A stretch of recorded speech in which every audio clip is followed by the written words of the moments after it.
Words at War.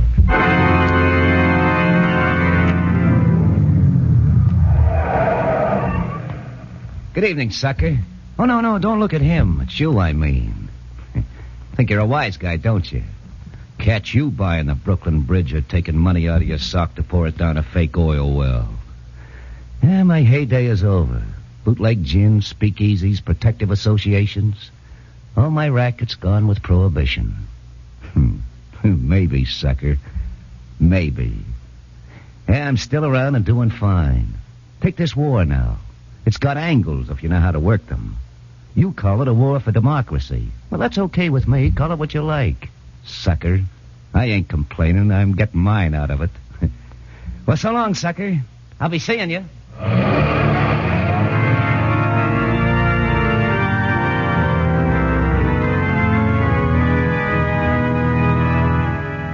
The National Broadcasting Company, in cooperation with the Council on Books in Wartime, presents another program in the widely discussed series, Words at War.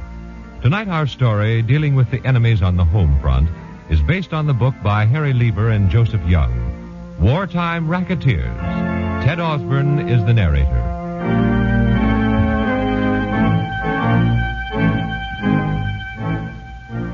We're facing a fact tonight.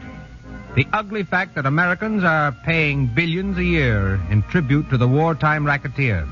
The whole crew of them, the swindlers, the hijackers, the gunmen, are out to line their pockets with your earnings, Mr. and Mrs. America. Not in a dark alley at the point of a gun. That's pre-war technique. The gangster 1945 style operates in broad daylight. You may meet him in the corner meat market or grocery store. You may rub elbows with him in a crowded railroad station. But my friends are expecting me. I've got to get to Chicago. I've got to. At the station master's office. I'm sorry, all trains for the month are completely sold out. Next. I'd like one what am I going to do? Pardon me, madam. You want a reservation to Chicago? Do I? You have one to sell? On the Century for tomorrow for $100. $100? That's what I said, lady. But that's twice as much as I mean, well, after all... Excuse me. I thought you had to get to Chicago. Did she buy that ticket? Was she one of those Americans who figured she was an exception? That wartime sacrifice was fine for other people? The government request that civilians avoid all unnecessary trips did not apply to her?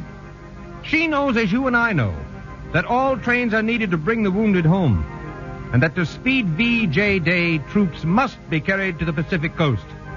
Was her trip so urgent that she had to buy a ticket on the black market? You're nuts. What's that? Just me, sucker. I told you I'd be seeing you. Sure, me and my pals are doing business at the railroad stations, at the meat market, and the grocery stores, too. It's a free country, ain't it? People want to buy from us, it's their business. They got the money to spend, sure. They got money to burn. Yes, my scummy compatriot, you're right. Americans have money to spend today. $14 billion more spending money than before the war. But what about it, Mr. and Mrs. America? Do you want to put that money into war bonds to speed the victory over Japan, or do you want it to go into the pocket of this character here, the wartime gangster? According to Price Administrator Bowles, every time the housewife goes to shop, between 3 and 4% of the price she pays for food goes to the black marketeer. In food alone, America is giving the gangster a yearly bonus of $1.2 billion. Sounds big, don't it? Look, peanuts, just part of my take. Look, if you're smart, you can work this war 100 different ways and pick up plenty of change in the process. Listen, somebody's typing. That's an innocent sound, isn't it? You hear it every day in your office. Well, I got a pal who can use a typewriter, too. He's the kind that likes to work alone. His equipment is simple. Typewriter, stationery, stamps, a casualty list, and an address.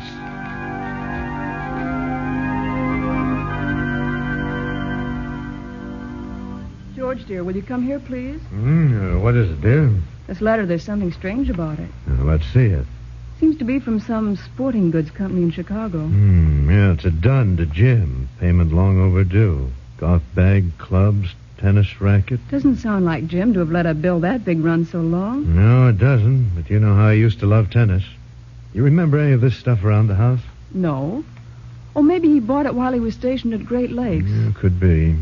What do you think, George? Should we pay it? Yeah, what else can we do? I wouldn't want anyone to think our boy didn't meet his obligations.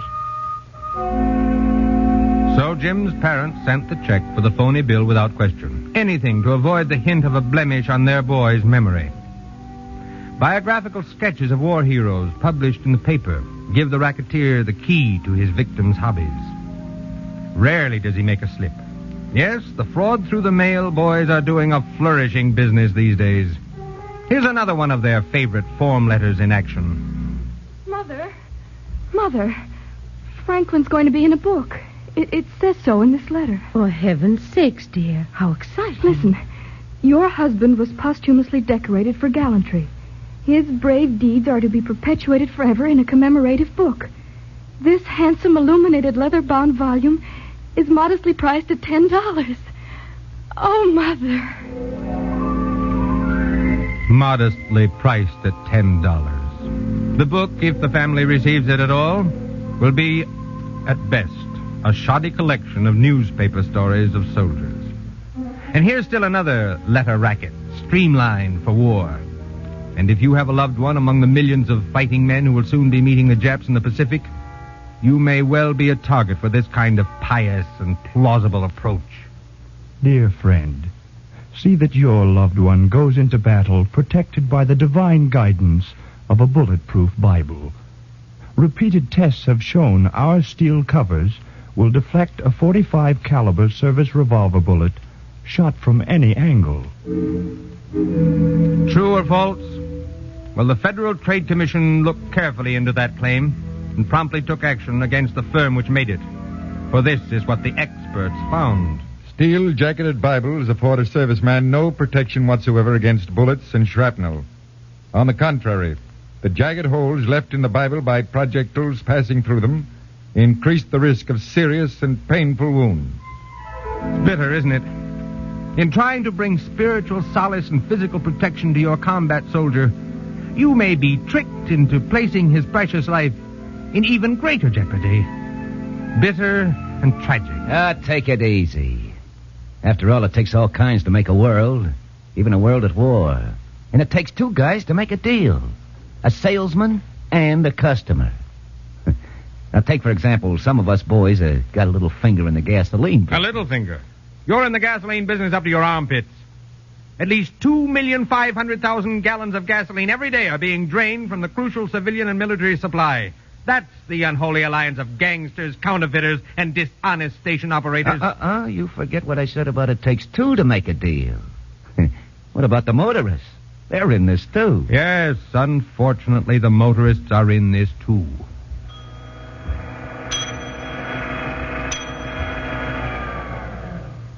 That'll be $10.80, sir. $10.80? Well, there must be some mistake. I only have coupons for 3 gallons. Who said anything about coupons? I filled her up that I was doing you a favor. Oh. Thanks, buddy. Thanks a lot. See what I mean? We wouldn't be in business unless we had customers. How true. In facing facts tonight, we might as well face this one, too. We can pass laws to ban the black market. We can create agencies to enforce the law. But as long as part of the public, any part of the public, is willing to deal with a black marketeer, he's going to stay in business. The operator of a gas station knows he's taking a chance in selling gas without demanding coupons. If he's caught, he may be fined or sent to jail. Hey, you're making it sound hard. It's not so tough. He knows if he's smart in picking his customers, if no one reports him to the OPA, he'll get by. And he doesn't worry about turning in coupons for gas either.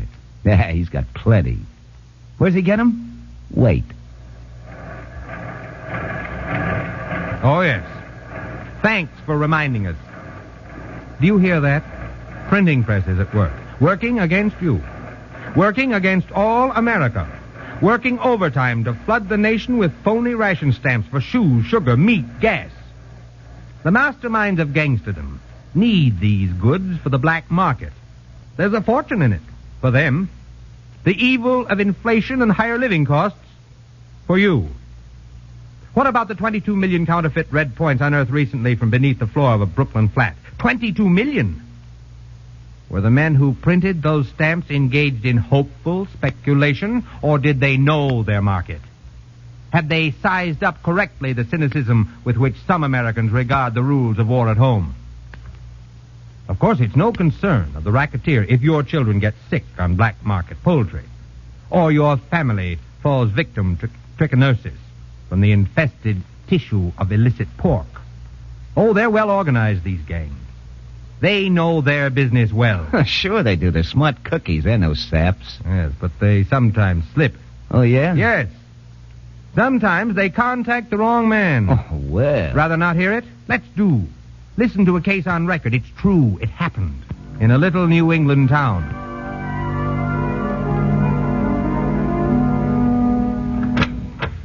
Mr. Williams, this is Mr. Hill. Oh, come in, come in. How do you do, sir? Sit down, won't you?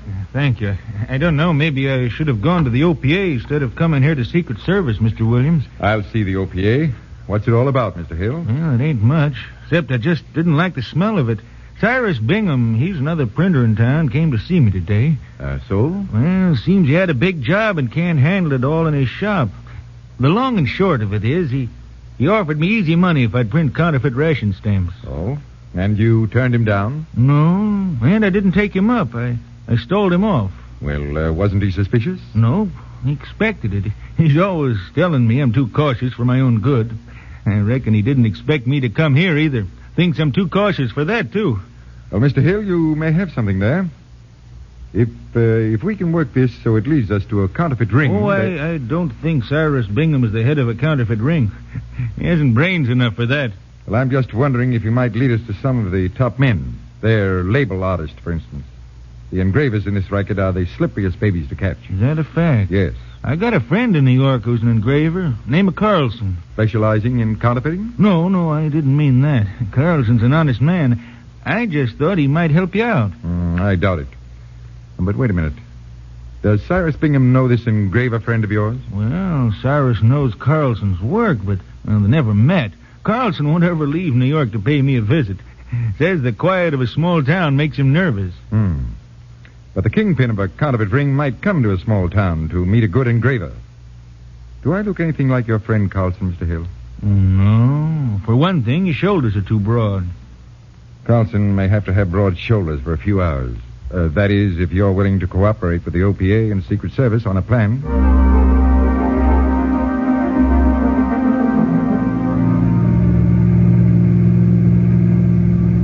How many more blocks, Sergeant? About 5, Mr. Williams. Turn right the next corner, then we're practically there. Only a few minutes to go, Mr. Hill. Yes, sir. Darn these matches anyway. A little nervous, are you? Oh, no, I just can't get this pipe lit. But I ought to be nervous. Never been arrested before. Cyrus Bingham and the bird behind him are more apt to talk to you if you and I are picked up as part of their gang. They won't know where the leak is then. I only hope they won't keep me long at the police station. My wife didn't like my coming to the shop instead of going to church on Sunday morning. If I'm not on time for dinner, she'll raise Cain. Well, don't you worry. You won't even miss the suit. This it, Mr. Hill? Yep, this is my shop. All right, men. Haul out. Now, Mr. Hill, just show the sergeant and his men that back room of yours.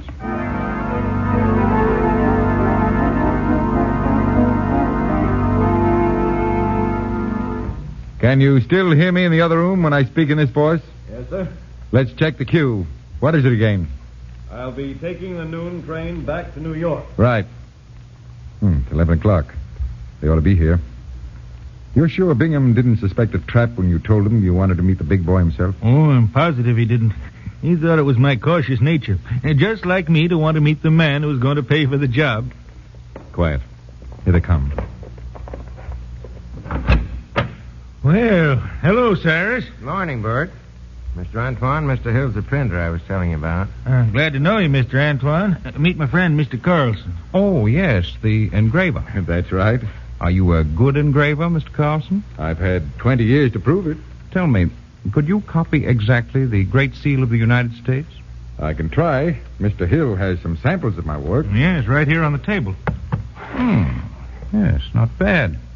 The work of a craftsman, at least. You are responsible for these reproductions, Mr. Hill? I am, sir. You work well together, I like that. I appreciate good work, and I pay well for it. Very well. I'm willing to give you $1,000 now and $9,000 more when the job is delivered. Is that agreeable to you, gentlemen? Well, that's all right with me. I'll guarantee my work will fool any expert. Be a Bert Hill printed on the right paper stock. Mr. Bingham will see to that. We have ample supplies of specially processed paper, shall I say, borrowed from the government. Does the government help you in distributing the stamps, too? Unfortunately, no. Since we are competitors, they will not cooperate in marketing them for us. We have our own wholesale distributors. Oh, you have? Your work is not in that department, Mr. Carlson. We do not encourage probing. Well, that suits me.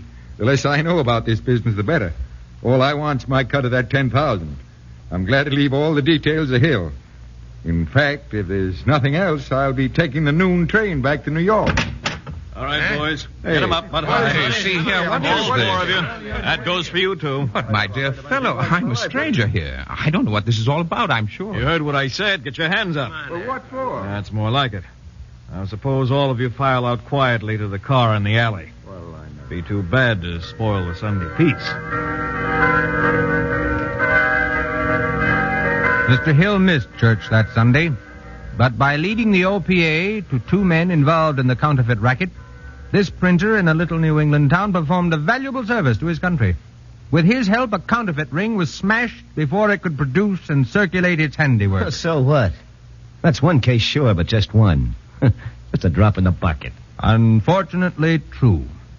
Now, the general public and the families of servicemen are not the only targets for the war racketeer. G.I. Joe himself is on their list. Not long ago, two sailors found that out the hard way in a pub in Liverpool.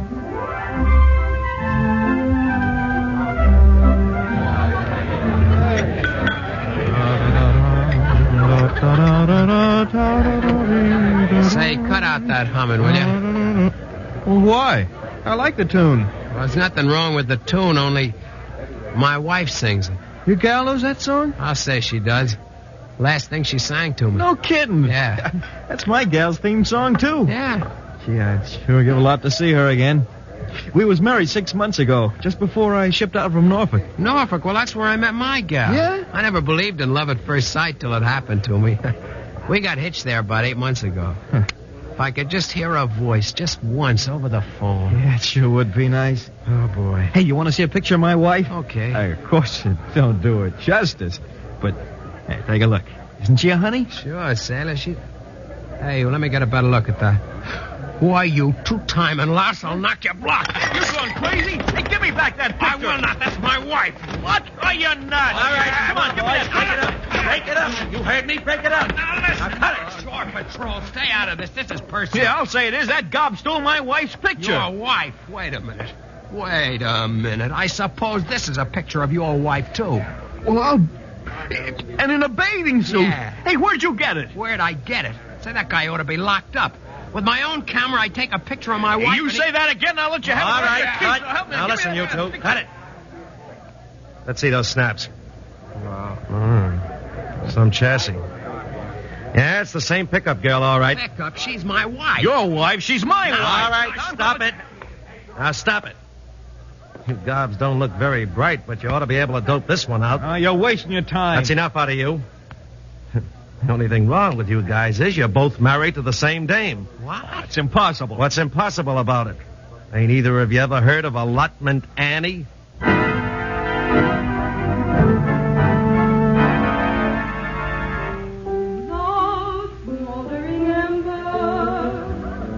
So that's Madge Adair, the queen of the hot spots. That's her. We'll arrest her as soon as she finishes that song. She's just a kid. Don't look more than 17 to me. Not much older than that, probably. This babe is a smooth operator. The Office of Dependency Benefits was just getting wise to her when they got a Navy report confirming their suspicions. Let's get ready.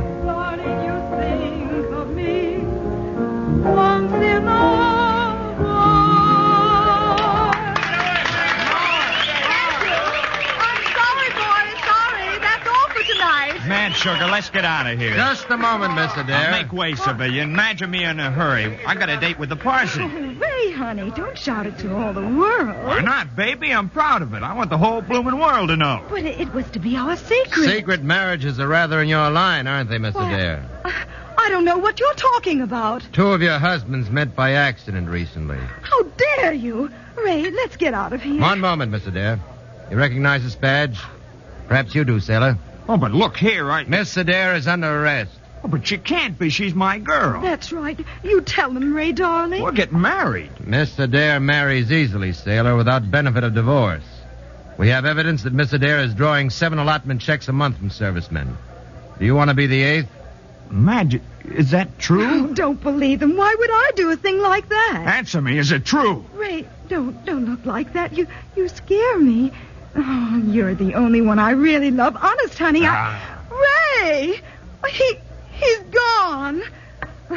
Oh, well, say la guerre. That's French. Yeah. Suppose you come along quietly now, Miss Adair. What's the hurry, boys? I want to fix my face. It pays to look nice. Don't you think so?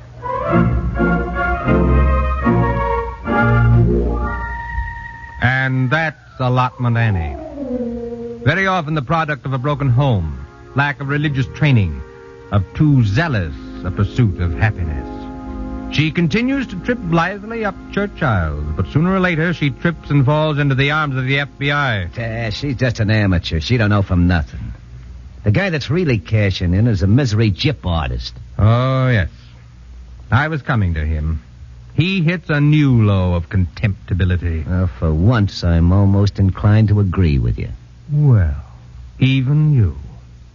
The stock in trade of the misery gyp artist is human suffering. His technique is a personal visit to the family of a man in service.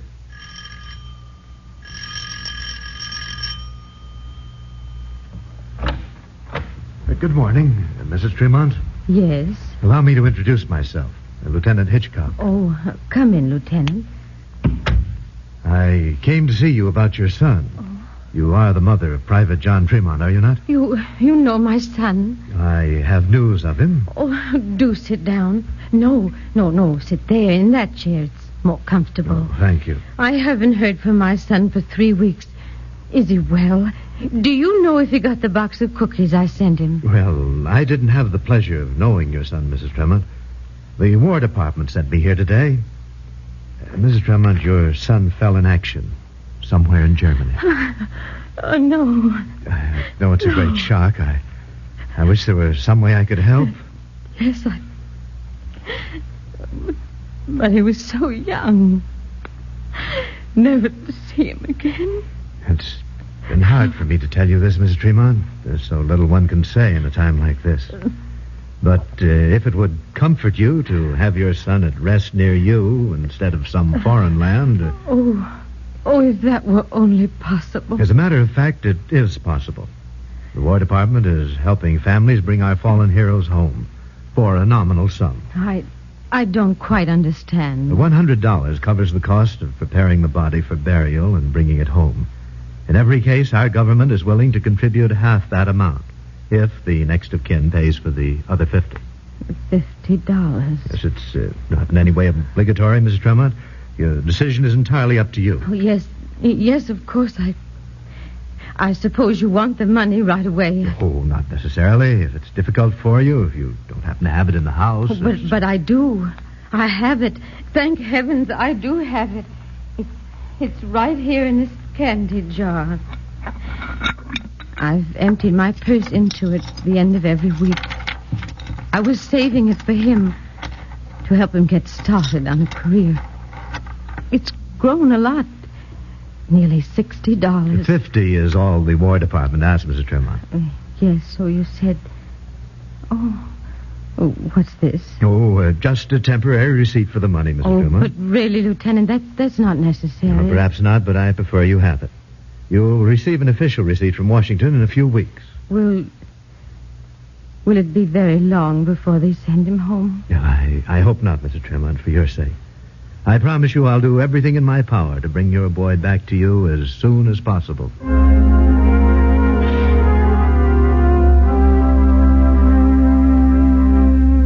Major Riley, the report on Private John Tremont has arrived. Oh, good, Sergeant.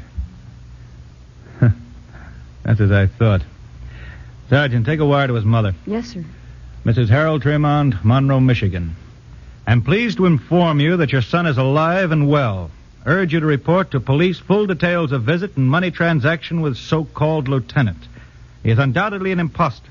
The armed forces never solicit money for hospital or funeral expenses. Signed, Peter Riley, Major. And, Sergeant, Yes, Major Riley? see that copies of Mrs. Tremont's letter are routed to all the proper agencies. The FBI especially may want to question her. She may give them a clue helpful in finding this human scum. Scum. It's an ugly word, but not ugly enough to describe the type of man who thrives on the grief and suffering of others. But they exist, these traffickers in pain and death. They are part of the army of crooks who have fattened on the war. G.I. Joe goes fighting on. He, with his allies, has won victory over the international gangsters of Berlin. He'll keep fighting till the gangsters of Tokyo lay down their arms. But what about the homegrown variety? Will it ever be unconditional surrender for them? What do you think, sucker? All right. You tell us. Why not? You asked for it. Me and my pals are keeping up with the times. We're pretty busy these days, figuring things out our own way. I tell you, this burial racket's been overworked. You've got to angle it differently. Missing men, that's a ticket. Bringing glad tidings from missing men. It's a cinch. Now that VE Day's over, folks want their boys home, not policing some hellhole in Europe or some sandbar in the Pacific. You can't go wrong with a new aid to veterans organization, a whirlwind campaign for funds, and then scram. It's going to be the biggest rummage sale in history. Surplus housing, airfields, industrial equipment. You're telling me. I aim to get in on it. You get it? We didn't get no Gilead's invitation at the San Francisco conference. But we're thinking of the peace. Thinking plenty. Well, so long. I'll be seeing you. Sucker.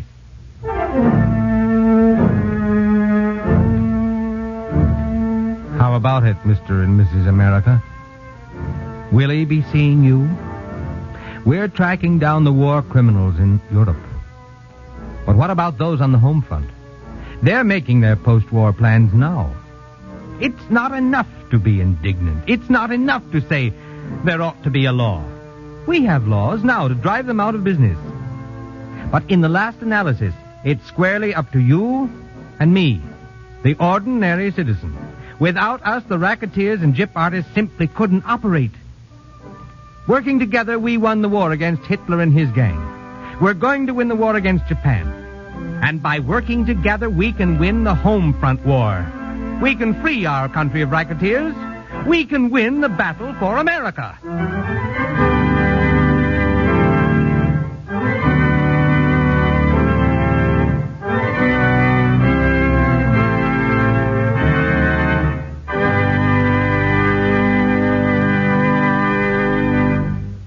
Tonight on Words at War, you heard a dramatization based on a book by Harry Lever and Joseph Young, Wartime Racketeers. The radio version was written by Maxine Wood and featured Ted Osborne and Chuck Webster. The music was arranged and played by William Meader, and the production was under the direction of Garnet Garrison.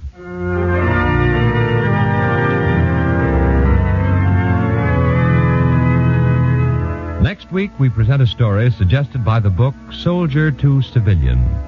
Words at War is brought to you in cooperation with the Council on Books in Wartime by the National Broadcasting Company and the independent radio stations associated with the NBC network.